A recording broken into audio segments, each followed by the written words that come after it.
Everyone, I am Tasnia. আজকে আমরা পড়বো হচ্ছে কবি আলাওলের একটা কবিতা ঋতুবর্ণন। উনি হচ্ছে 17 শতকের একজন শ্রেষ্ঠ কবি ছিলেন এবং এই কাব্যগ্রন্থটা হচ্ছে পদ্মাবতী ঋতুবর্ণন খণ্ডন থেকে সংক্ষিপ্ত আকারে নেওয়া হয়েছে। সো আমরা যদি দেখি কবিতার মাঝখানে তিনি হচ্ছে 6টা ঋতুকে তিনি বর্ণনা করেছেন। আমরা জানি আমাদের দেশ হচ্ছে ষড়ঋতুর দেশ। সো উনি প্রত্যেকটা লাইনে হচ্ছে 6টি ঋতুর খুবই সুন্দর করে বর্ণনা দিয়েছেন। আমরা যদি দেখি কবি প্রথমে হচ্ছে বসন্ত ঋতুকে বর্ণনা করেছেন। বসন্ত ঋতুতে কি হয়ে থাকে? আমরা দেখি যে গাছে নতুন পল্লব ও কুড়ি ফোটে। পল্লব বলতে পাতা বুঝিয়েছে। মলয় বাতাস প্রবাহিত হয়। মলয় বাতাস বলতে কবি বুঝিয়েছেন যে দক্ষিণা যে বাতাসটা সেটা প্রবাহিত হয়। কবি এখানে বর্ণনা করেছেন কিংশুক, মল্লিকা ও লবঙ্গ ফুলে বন রঙিন হয়। অর্থাৎ কবি বলেছেন যে গাছে গাছে আমরা কি নতুন কুড়ি অথবা পল্লব দেখতে পাই। এবং হচ্ছে কিংশুক বলতে হচ্ছে পলাশ ফুলকে বুঝিয়েছে, আর মল্লিকা হচ্ছে বেলি ফুলকে বুঝিয়েছে। সো তিনি বলেছেন যে গাছে গাছে কুড়ি ফোটে এবং কিংশুক, মল্লিকা ও লবঙ্গ সহ নানা ফুলে বন লাল নীল রঙিন হয়ে ওঠে। তারপর তিনি বলেছেন যে ভ্রমরের গুঞ্জন ও কোকিলের ডাক শোনা যায়। অর্থাৎ কবি বলেছেন যে বসন্ত ঋতুতে ভ্রমরের গুঞ্জন ও কোকিলের ডাক যুবক যুবতীদের মনে প্রেম ও আনন্দের অনুভূতি জাগায়। মানুষ ফুলের মালা পরে সুন্দর পোশাক পরিধান করে এবং চন্দন মেখে আনন্দে মেতে ওঠে। অর্থাৎ আমরা জানি যে ফাল্গুন ও চৈত্র মিলে হচ্ছে আমাদের বসন্ত ঋতু। তো আমাদের হচ্ছে ফাল্গুনের আমরা যে পহেলা ফাল্গুন পালন করে থাকি ওইটাকেই কবি বলিয়েছেন যে আমরা সুন্দর পোশাক পরে আমরা আনন্দে মেতে উঠি। এরপর তিনি হচ্ছে গ্রীষ্ম ঋতুর বর্ণনা দিয়েছেন। গ্রীষ্মতে কি হয় যে আমাদের অনেক রোদ থাকে, অনেক মানে গরম পড়ে, তখন হচ্ছে মানুষ ছায়ার আশ্রয় খোঁজে। অর্থাৎ মানুষ একটু ছায়া পেলে গাছের নিচে ওখানে গিয়ে দাঁড়িয়ে থাকে। তারপর হচ্ছে তিনি বলেছেন যে চন্দন চন্দন ও সুগন্ধি বাতাস স্বস্তি দেয়। অর্থাৎ আমাদের যে বাহিরে যদি রোদ বা তাপও পড়ে তখন কিন্তু এক ধরনের চন্দন বা সুগন্ধের আমরা যে আবহাওয়াটা বাতাসটা পাই ওটিকে তিনি বলেছেন।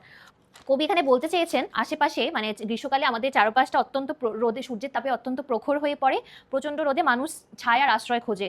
তখন শীতল চন্দন সুগন্ধি ফুলের মালা ও মলয় বাতাস কিছুটা স্বস্তি এনে দেয়। অর্থাৎ আমাদের যে এত রোদ এত গরম আমাদের সহ্য করতে হয়, তখন দেখা যায় যে ওই যে মলয়টা অর্থাৎ দক্ষিণা বাতাসটা যদি একটুখানি আমাদের গায়ে লাগে তখন আমাদের ওইটা অন্যরকম একটা স্বস্তি দেয়। এই ঋতুতে প্রেম ও সৌন্দর্যের আবেশ বিরাজ করে।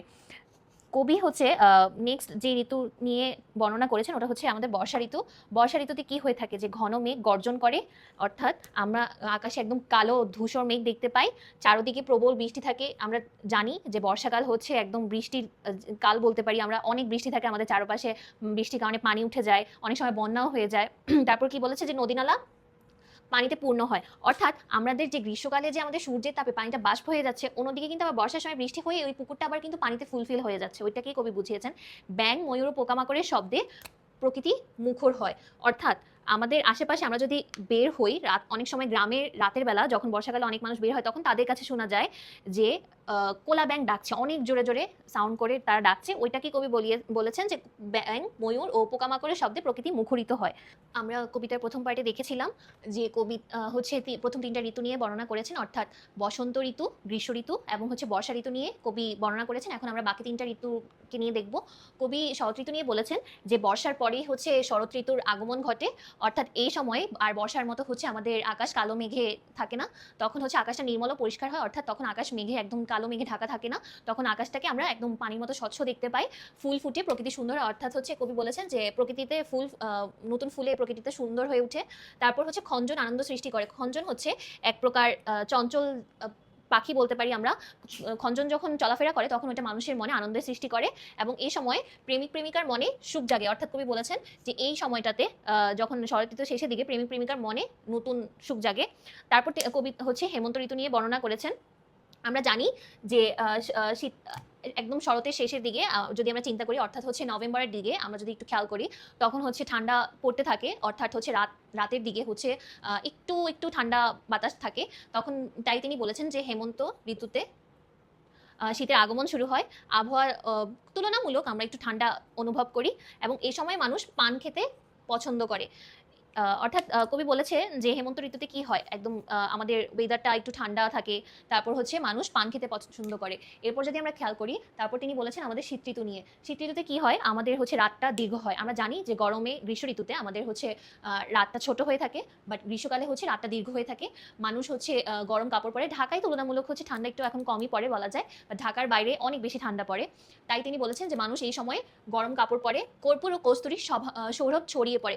কর্পূর বলতে আমরা বলতে পারি হচ্ছে, এই লাইনটা অনেক ইম্পর্টেন্ট। কর্পূর বলতে আমরা বলতে পারি যে ন্যাপথলিন টাইপের কিছু বুঝিয়েছে। আর কস্তুরী হচ্ছে ওয়ান কাইন্ড অফ মাস্ক, যেটা হচ্ছে ফ্রেগ্রেন্স থাকে। তাই তিনি বলেছেন যে কর্পূর ও কস্তুরীর স্বভাব সৌরভ ছড়িয়ে পড়ে।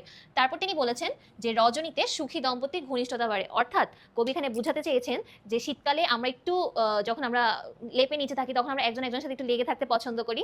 তাই তিনি এই লাইনটার মাধ্যমে কবি বুঝিয়েছেন যে এই টাইমটাতে নবদম্পতিদের মধ্যে ঘনিষ্ঠতা একটু বেড়ে যায়। এই ছিল আজকের কবিতা। আমি এখানে একদম প্রত্যেকটা পয়েন্ট আমি ট্রাই করেছি যে প্রত্যেকটা পয়েন্ট একটু ইলাবোরেট করে বলার। তোমরা এই পয়েন্টগুলো হচ্ছে কি নোটস হিসেবে নিতে পারো। তোমরা যদি এগুলো লিখে রাখো তাহলে তোমরা যে কোনো কোশ্চেন অ্যান্সার করতে পারবে, কারণ এখানে আমি একদম মেইন পয়েন্টগুলোকে ফোকাস করে কি পয়েন্টগুলো লিখেছি। আর কবি আলাওল এখানে হচ্ছে 6টি ঋতুকেই বর্ণনা করেছেন খুব সুন্দরভাবে প্রত্যেকটা লাইনে। সো তোমাদের যদি কোনো কোশ্চেন থাকে তোমরা কমেন্ট সেকশনে আমাকে জানাতে পারো, আমি চেষ্টা করবো তোমাদের উত্তরগুলো দিয়ে দেওয়ার জন্য। টিল দেন, আল্লাহ হাফিজ।